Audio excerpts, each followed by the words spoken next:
Everyone, welcome to loss forum. I am Rohini and आज हम discuss करेंगे sonic industry Rajkot versus municipal corporation of city of Rajkot case. ये जो case है ये हमारा टॉपिक ऑफ डेलीगेटेड लेजिस्लेशन के अंडर आता है। तो लेट्स स्टार्ट द केस। तो इस केस में जो इशू था, लेट्स से क्रक्स कि किस प्रोविजन के अराउंड ये जो रिवॉल्व हुआ ये केस, वो है issue of a compliance with the statutory requirement for the publication of municipal rule. Okay, तो यहाँ पे लेट्स से कि अगर आप पब्लिकेशन करना चाहते हैं कुछ पर्टिकुलर रूल्स का, ठीक है, तो आपको ऐसी कौन कौन सी चीजें हैं जिसे जो है वो कंप्लायंस करनी पड़ेगी। अब फैक्ट देखते हैं यहाँ पे। तो इसमें क्या होता है, जो सोनिक इंडस्ट्री थी उन्होंने चैलेंज की थी validity of the municipal rate impose on the building and the land. तो जो म्युनिसिपैलिटी ने क्या जो इम्पोज किए थे यहाँ पे रेट्स, उन्हें चैलेंज किया सोनिक इंडस्ट्री ने। और उनके कंटेंशन क्या थे?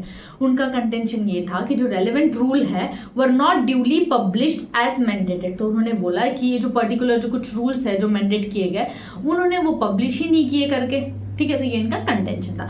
अब लास्ट केस, किसी ने कोई लास्ट वीडियो देखा होगा तो उन्हें याद होगा, हमने एक केस डिस्कस किया था जो गुजरात न्यूज़पेपर में एग्रीकल्चर कमोडिटी वाला केस था, वो जिसमें गुजरात न्यूज़पेपर में करना मैंडेटरी था। तो उस केस से रिलेटेड ही मतलब थोड़ा मिलता जुलता केस है ये, ठीक है।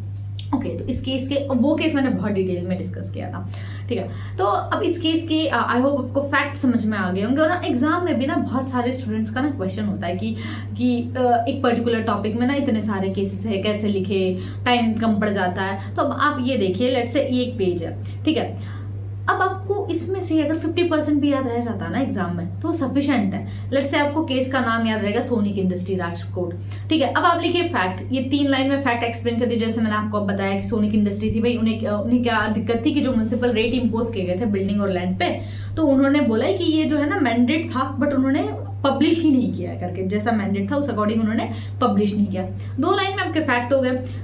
1-2 इशू लिख दो, फिर कोर्ट ने क्या रीजनिंग दी है। अब इतना जो है वो मोर देन सफिशिएंट होता है, ठीक है। अब इससे ज्यादा लिखने जाओगे तो 2 चीज हो सकती है, ठीक है। या तो आप 1 या 2 केस एक क्वेश्चन में मेंशन करके आ सकते हो, या तो आपका पेपर छूट जाएगा।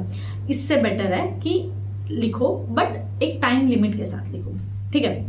ओके, फैक्ट हो गए इसके। अब इशू देखते हैं। इशू में आता है whether the method of publication employed by the Rajkot municipality satisfied the legal standard prescribe by for the enactment of taxation rule. तो यहाँ पे क्वेश्चन ये आता है कि क्या ये जो मेथड उन्होंने यूज की पब्लिकेशन के लिए राजकोट म्युनिसिपैलिटी ने, क्या वो एक लीगल स्टैंडर्ड को फॉलो कर रही है जो कि प्रिस्क्राइब किए गए हैं रूल में, कि भाई आपको इस तरीके से जो है पर्टिकुलर नोटिफिकेशन को जो है वो पब्लिकेशन करनी पड़ेगी। तो क्या ये लीगल स्टैंडर्ड उसने मैच किया है या नहीं किया है? तो कोर्ट की रीजनिंग क्या थी? कोर्ट ने अपहेल्ड की validity of the municipal rule for living a rate on dismissal appeal. तो कोर्ट ने यहाँ पे अपहेल्ड किया, ठीक है। ये तो समझ में आ गया मेरे, बट रीजनिंग भी तो देनी होगी कि भाई किस चीज पे, ऐसी क्या चीज कोर्ट ने जो है वो नोटिस की, ऑब्जर्वेशन किया कि जिस चीज पे उन्होंने जो है जो म्युनिसिपैलिटी के जो रूल थे उन्हें वैलिडिटी दी है। ओके, तो कोर्ट ने कंक्लूड किया कि जो म्युनिसिपैलिटी है हैड सफिशिएंटली कंप्लाइड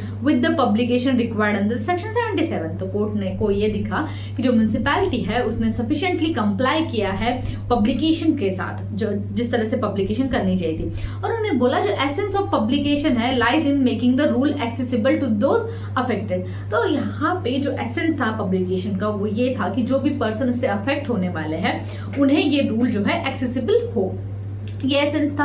अब आगे देखते हैं, ठीक है। कोर्ट ने क्या किया, कोर्ट ने जो सेक्शन 77 था उस एक्ट का, ठीक है, टैक्सेशन वाले इसका, वो डाइसेक्ट किया और उन्होंने देखा ये जो मैंडेट था publication of sanction rule along with this notice, की आपको क्या करना पड़ेगा, नोटिस के साथ साथ जो है ये नोटिस तो निकाला आपने, इसको पब्लिकेशन भी इसका करना होगा। तो उन्होंने बोला जो प्राइमरी ऑब्जेक्टिव था वो क्या था, to ensure the transparency and this awareness among the people जो कि इससे अफेक्ट होने वाले हैं।